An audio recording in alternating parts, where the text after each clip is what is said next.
अरे बेट देखो, ये आसमान रूहत है। नहीं बावन साता, आप क्या कह रहे हैं? आसमान तो साफ नीला होता है। मूर्खता की सजा, बाघ आग गधावा के सर्त। एक जंगल रहे जहाँ शेर राजा के राज चले। जंगल में एगो बाघ रहे जेकरा के अपना ताकत आ बुद्धि पर बहुत घमंड रहे। वो हमेशा दूसरा लोगन के नीचा दिखावे खातिर मौका खोजत रहे। एक दिन बाघ एगो गधवा के बगल से जात रहे जवन शांति से घास खात रहे।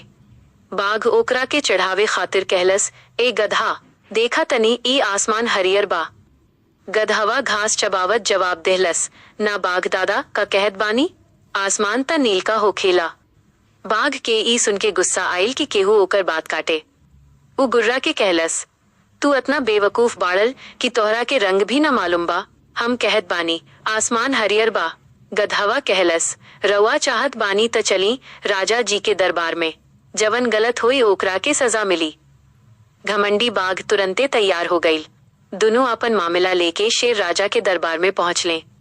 दरबार में बाघ दहाड़ मार के कहलस, महाराज, ई गधवा कहत बा कि आसमान नील का बा, जबकि हम जंगल के सबसे समझदार कहत बानी कि वो हरियर बा। ई हमार ज्ञान पर सवाल उठावत बा। गधवा चुपचाप कहलस, महाराज, आसमान नील का ही बा। शेर राजा थोड़े देर ले दोनों के देखलन, फिर वहां के गर्जत कहले, बाघ दोषी बा। एकरा के 100 गो कोड़ा के सजा देहल जाओ, आ गधवा के छोड़ देहल जाव। बाघ दर्द से चिल्लाइलस। जब सजा पूरा हो गई त ओ हिम्मत कल के राजा से पूछलस, महाराज, काहे? हम जानत बानी कि आसमान नील का बा। हम त बस ए मूरख गधवा के नीचा दिखावे खातिर हरियर कहत रहनी। फिर सजा हमरा के काहे? शेर राजा गंभीर स्वर में कहले, बाघ, तोहके सजा ऐसे न मिलल कि तू झूठ बोलल कि आसमान हरियर बा। आसमान त नील का ही बा, ई बात त हर केहू जानेला।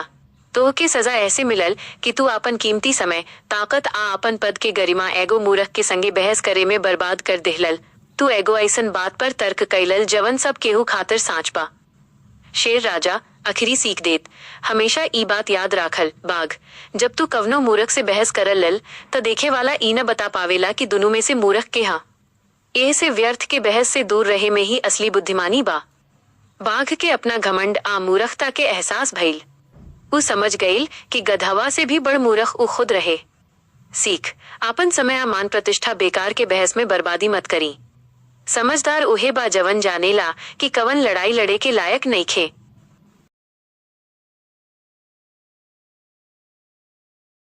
अरे बेट देखो, ये आसमान रूहत है। नहीं बावन साता, आप क्या कह रहे हैं? आसमान तो साफ नीला होता है।